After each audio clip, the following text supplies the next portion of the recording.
নমস্কাৰ বন্ধু বান্ধৱীসকল, কি খবৰ? আশা কৰোঁ সকলো ভালে কুশলে আছে আৰু ময়ো ভালে কুশলে আছোঁ। যদিও টোপনি খতি আকৌ হ'ল, মানে ৰাতিপুৱা 4:30 মান বজাতে এটা ফোন আহিলে আৰু সেই ফোনটো অহাৰ কাৰণে গাড়ী লৈ পেলাই আনিবগৈ লগা হ'ল।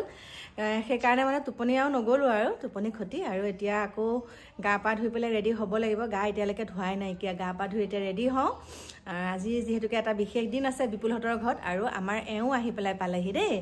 আমাৰ এওঁ আহি পালেহি আৰু পায়ে মানে এতিয়া গৈছে একদম ফিচাৰীলৈ আমাৰ ডিকু দেহাৰ লগত দানা দিবলৈ। আৰু এইখিনিতে মই আপোনালোকক জনাওঁ, বহুতে কৈ আছিলে দেউতা ক'ত ট্ৰেন্সফাৰ হৈছে, সেইটো ক'ম বাৰু, পাছে পৰে ক'ম, কাৰণ ঘৰটোতো দেখামেই, য'ত আছে সেইটোতো আপোনালোকক দেখামেই। কিন্তু আৰু ৰাসৰ কথাও কৈছিলে, আৰু ৰাসৰ কথা কৈছিলে আপোনালোকে, আৰু কাকু মাইনাহঁতে ক'ত ক'ত লৈছে সেইটো সুধিছিলে। সেইটো আপোনালোকে পাব বাৰু পৰৱৰ্তী ভিডিঅ'ত। এতিয়াই সকলোখিনি কৈ নিদিওঁ, কাৰণ কি হয় কেতিয়াবা সকলোখিনি কথা কৈ দিলে পিছলৈ মানে মজাটো বেলেগ ভাল নহয়, আৰু পিছলৈ মানে মজা নহয়, পিছলৈ মানে ভাল নালাগে। সেইকাৰণে একদম মূৰামূৰি সময়তহে ক'ম। আৰু আজি ভিডিঅ' নিদিওঁ বুলি ভাবিছিলোঁ, কাৰণ টোপনি খতি, সেইকাৰণে আপোনালোকৰ মাজলৈ এতিয়া দেৰিকেই হ'ব বাৰু। ভিডিঅ' বুলি নহয়, কথাকেইটা কওঁ আবেগত। যোৱাকালি যোনটো ঘটনা হৈ গৈছিলে আমাৰ কটনৰ ছাত্ৰজনৰ লগত, সকলোৱে গমেই পাইছে বাৰু, সকলোৱে গমেই পাই আছে। আৰু সেই কথাটো মানে নকওঁ বুলি ভাবিলেও এতিয়া বহুতে দাঙি ধৰিছে, ক'বই লাগিব। যিহেতুকে আমি কিছুমান আমাৰ নিজৰ মনত ভুল তেনেকুৱা এটা হৈ থাকে, মানে ভুলটো দেখিলে মানে কওঁ লাগি থাকে। সেইকাৰণে ক'বলৈ ওলাইছোঁ, কোনো নাই কাৰণেহে ক'বলৈ ওলাইছোঁ দেই। কথাটো কি জানেনে?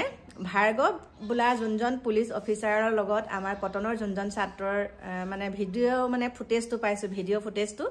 আৰু সেই ফুটেজটো পোৱাৰ পিছতে নকৈ পেলাই নোৱাৰিলোঁ, ক'ব লাগিবই কথাটো। তাৰপিছত আৰু কথাটো এটা কাৰণেই ক'ব লাগিব, বহুতে কয় পুলিচ বেয়া বেয়া, একদম সেইটো হয়। কাৰণ কি জানেনে, আমাৰ ভিতৰতো কিছুমানে পুলিচ বেয়া, সেইটো হয়, কিন্তু 100জনৰ ভিতৰত 100জন পুলিচৰ ভিতৰত এজন হ'লেও ভাল আছে, আৰু সেই ভাল থকাৰ কাৰণে আজি তেনেকৈ চলি আছে। কিন্তু মই এতিয়া আপোনালোকক কওঁ, কিছুমান কি হয় জানেনে, আমি ভাবোঁ পুলিচৰ অফিচাৰসকলৰ ব্যৱহাৰ বহুত ভাল বুলি ভাবোঁ, কিন্তু বহুত বেয়া ব্যৱহাৰ। মই এতিয়া কম শুনক, বহুত বেয়া ব্যৱহাৰ।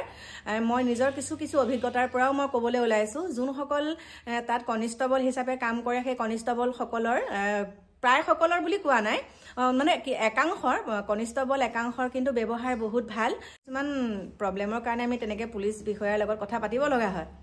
কিন্তু তেনেকুৱাতে ধৰক আমাৰ যিসকল ওপৰৰ অফিচাৰসকলৰ লগত যেতিয়া আপুনি কথা পাতিব, তেওঁলোকৰ ব্যৱহাৰ বহুত বেয়া। আৰু এনেকুৱা ধৰণৰ ভিডিঅ' মানে বহুত বেয়া ব্যৱহাৰ। একাংশৰ পুলিচ ভাল, একাংশ পুলিচ বিষয়া বেয়া। আৰু কোনসকল বেয়া জানেনে? যোনসকল উচ্চ আসনত আছে তেখেতসকলৰ ব্যৱহাৰ বহুত বেয়া, আৰু যোনসকল নিম্ন খাপত আছে তেওঁলোককতো পাত্তাই নিদিয়ে। কিন্তু তেওঁলোকৰ লগতো যদি আপুনি ভালকৈ কথা বতৰা পাতি, কিয় পাতিছোঁ আমুক তামুক, তেনেকুৱা ধৰণৰ কথা। কিন্তু পুলিচ হ'ল বুলিয়ে তেওঁলোকৰ এনেকুৱা এটা পাৱাৰ দেখায়। গতিকে আমাৰ এতিয়া যিটো ঘটনা হৈ গৈছে, একদম আপোনালোকে মনে মনে থাকিব নালাগে। যুৱচাম সকলো ওলাই আহিব লাগে। যুৱচাম বুলিয়ে নহয়, সকলো ওলাই আহিব লাগে। কাৰণ চাওক, আমি আগৰ পৰাই পাই আছোঁ মানে পুলিচ বিষয়াই ঘোচ খায়, আগৰ পৰাই পাই আছোঁ পুলিচে ঘোচ খায়। এতিয়াতো বহুতে কৈ আছে ঘোচ খোৱা পুলিচ, আমুক পুলিচ, সেইটো কথা ক'বলৈ নাযাওঁ, যোনে যি খাই থাকক। কিন্তু এটাই কথা, ন্যায়টো সকলোৰে কাৰণে সমান হ'ব লাগে, সকলোৰে কাৰণে সমান হ'ব লাগে। আৰু ইমান ব্যৱহাৰ বেয়া, আপুনি কিবা এটা কামত যাব, একদম মানে আপোনাক বহুৱাই থৈ দিব, পাত্তা নিদিয়ে, আৰু কথা এষাৰ ক'লেও মানে একদম কিবা ধৰণৰ ব্যৱহাৰবিলাক একেবাৰে ভাল নহয়।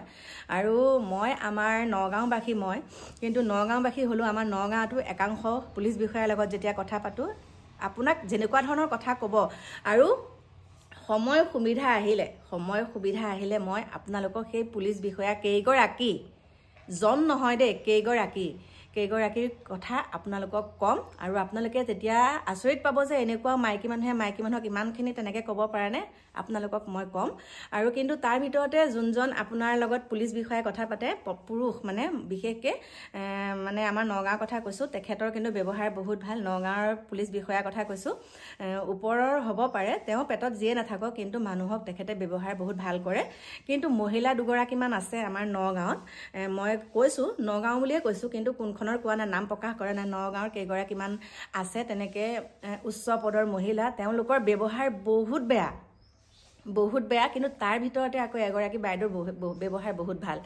এগৰাকী মানে বাইদেউৰ ব্যৱহাৰ বহুত ভাল, কিন্তু কেইগৰাকীমান আছে ইমানেই বেয়া ব্যৱহাৰ বুলি কৈছোঁ নহয়। গতিকে সময় সুবিধা ভগৱানে কেনেকৈ পেলায় মোক সেইটো মই ভাবি আছোঁ। ভগৱানে মোক সেই সময়কণ সোণালী সুযোগকণ কেতিয়া দিয়ে, তেতিয়া আপোনালোকক মুখৰ আগত আপোনালোকক উলিয়াব পাৰিম মই। সেইখিনিকে ক'লোঁ। আৰু যোনটো এই ঘটনা হৈ গৈছে আমাৰ কটনীয়াৰ ছাত্ৰজনৰ লগত, ভাৰ্গৱ বুলি কয় যোনজন পুলিচ বিষয়াৰ লগত, আপোনালোকে একদম এনেকুৱাখিনি আপোনালোকে হাত সাৰি যাবলৈ নিদিব, শাস্তি পাবই লাগিব। আৰু তেওঁ এইটোৱে নহয়, বহুতত কৰিছে, শুনা পাইছোঁ, শুনা মতে তেওঁ বহুতত কৰিছে। গতিকে বহুত ক্ষোভত কথাকেইটা কৈছোঁ, কাৰণ আপোনালোকে গম পাইছিলে মই যেতিয়া আপোনালোকৰ মাজলৈ ভিডিঅ' দিব পৰা নাছিলোঁ, সেইখিনি অভিজ্ঞতাৰ পৰাহে মই এই কথাকেইটা কৈছোঁ। কোনোবাই ক'লেও তেতিয়া মই স্পষ্টকৈ ক'ব পাৰিম যে আপুনি কিয় এনেকৈ কৈছে, মই ক'ব পাৰিম কাৰণে মই কথাকেইটা কৈছোঁ। কাৰণ এনেকৈ চুপ থাকিলে কি হ'ব, মইতো মানুহ মৰা নাই ন, মইতো ইমান ডাঙৰ অপৰাধ কৰা নাইকিয়া মোৰ লগত তেনেকুৱাখিনি কৰিবলৈ, মই ইমান ডাঙৰ অপৰাধ কি কৰিলোঁ। গতিকে সেইকাৰণে কৈছোঁ কথাকেইটা। আৰু বিশেষ কি বুলি ক'ম, গাটো পিৰপিৰাই আছিলে কথাকেইটা ক'বলৈ, মানে পিৰপিৰাই আছিলে ল'ৰাটোৱে। ইমানখিনি কৰাৰ পিছতো ল'ৰাটোৱেতো এটাও হাত উঠোৱা নাই ন, কিন্তু তেওঁ মাৰি পেলাম কৈছে। ইমান মাৰি পেলোৱা অধিকাৰ ক'ত? তেওঁ এজন ল'ৰাক অকণমান ছিগনেলটো বাৰু তেওঁ অকণমান অতিক্ৰম কৰিছিলে, মানে ছিগনেলত তেওঁ ৰখা নাছিলে। সেইখিনি হোৱাৰ পিছতো তেওঁ ইমানখিনি যে মাৰি পেলাম তোক, এতিয়া তই আমুক কৰিছ সেইখিনি ক'বলৈ তেওঁ অধিকাৰ ক'ত পালে। গতিকে মোৰ প্ৰিয় বন্ধু বান্ধৱীসকল, আপোনালোকক এইকেইটা কথাকে ক'লোঁ। আৰু বিশেষ কি ক'ম, মোৰ পৰৱৰ্তী ভিডিঅ'ত আপোনালোকে সকলোখিনি দেখা পাব। মই এতিয়া যাওঁ বিপুলহঁতৰ ঘৰলৈ, কাৰণ আজি বিপুলহঁতৰ ভাল দিনটো আছে। আৰু আগতে চাওক, আগতে যেতিয়া সেই মানে ভাল দিনটোত আমাৰ মা আহিছে দেই, সেই ভাল দিনটোত কি হয় গম পাইছেনে? সেই ভাল দিনটোত হ'লে আমাৰ 2জন বা 3জন মানুহৰ কাৰণে আমি আয়োজন কৰোঁ, কিন্তু সেই ভাল দিনটোৰ কাৰণে এতিয়া 100 মানুহৰ আয়োজন কৰিছে। গতিকে সেয়া মই আপোনালোকক দেখামগৈ। আৰু এইফালে আমাৰ মায়ো আহিছে, এইফালে আহক। মায়ে চাওক, দেখাই দিছোঁ, কৈ আছিলে এইয়া চাওক। এতিয়া মাইলে চাহ বনাওঁ। আৰু জোৱাই আহিছে আমাৰ, মানে মোৰ ননদ জোৱাই ভিতৰত গা ধুই আছে। আপোনালোকক জোৱাইৰ লগতো চিনাকি কৰাই দিম। এতিয়া মায়ে বহক। এতিয়া মই আমাৰ জোৱাইৰ লগত আগতে চিনাকি কৰাই দিছোঁ বাৰু, এতিয়াও দিম। গা ধুবলৈ গৈছে, গতিকে মই চাহ ভাতৰ সকলোখিনি যোগাৰ কৰি আকৌ তালৈকে যাব লাগিব। গতিকে মোৰ প্ৰিয় বন্ধু বান্ধৱীসকল, এতিয়া আপোনালোকৰ মাজৰ পৰা বিদায় লৈছোঁ। Bye bye. আহি আছোঁ অকণমান দেৰিকৈ। Bye bye.